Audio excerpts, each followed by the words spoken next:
ಇವತ್ತು ಫಲವತ್ತಾದ ಭೂಮಿಯನ್ನ ಉಳುವವರಿಗೆ ಬೆಲೆ ಇರತಕ್ಕಂಥ ರೀತಿಯಲ್ಲಿ ಇವತ್ತು ಸರ್ಕಾರ ಮಾಡ್ತಾ ಇದೆ. ಸಿದ್ದರಾಮಯ್ಯ ಮಾಡ್ತಕ್ಕಂಥ ಸಂದರ್ಭದಲ್ಲಿ ನಿನ್ನೆ ಇಡೀ ಕರ್ನಾಟಕ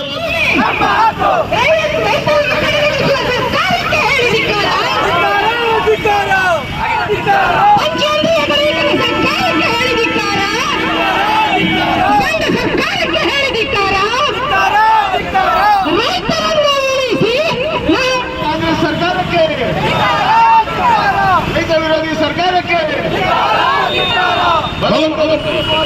ವಿರೋಧಿಸೋಣ.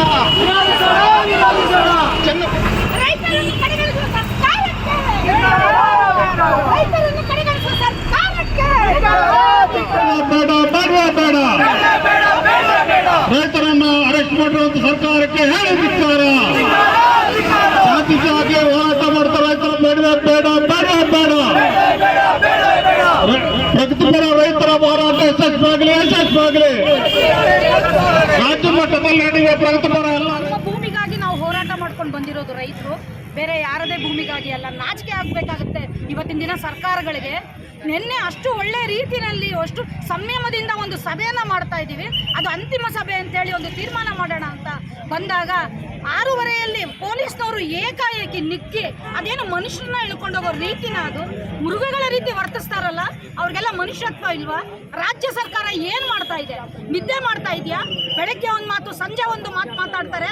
ಯಾರು ಮಿನಿಸ್ಟರ್ ಆಗಬೇಕು, ಯಾರು ಉಳ್ಕೋಬೇಕು, ಯಾರು ಒಂದು ರಾಜಕೀಯದಲ್ಲಿ ಮುಂದೆ ಬರಬೇಕು ಅನ್ನೋದು ಬಿಟ್ಟರೆ ಜನರನ್ನ ಉಳಿಸ್ಕೊಳ್ಳೋ ಕೆಲಸ, ಅವ್ರ ರೈತರನ್ನ ಉಳಿಸ್ಕೊಳ್ಳೋ ಕೆಲಸ ಮಾಡ್ತಾ ಇಲ್ಲ.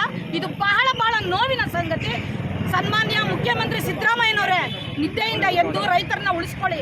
ನಾವು ಓಟ್ ಹಾಕಿದ್ದಕ್ಕೆ ಮಾತ್ರ ನೀವು ಮುಖ್ಯಮಂತ್ರಿಗಳಾಗಿರೋದು, ಆ ಒಂದು ಸ್ಥಾನದಲ್ಲಿ ಕೂತಿರೋದು ಅನ್ನೋದು ಸ್ವಲ್ಪ ಗಮನ ಇರಲಿ ನಿಮಗೆ. ನೀವು ಈ ಕೂಡಲೇ ಆ KEDB ರದ್ದು ಮಾಡದೇ ಇದ್ರೆ ಮುಂದಿನ ದಿನಗಳಲ್ಲಿ ಇನ್ನಷ್ಟು ಉಗ್ರವಾದ ಹೋರಾಟಗಳು ನಡೆಯುತ್ತೆ.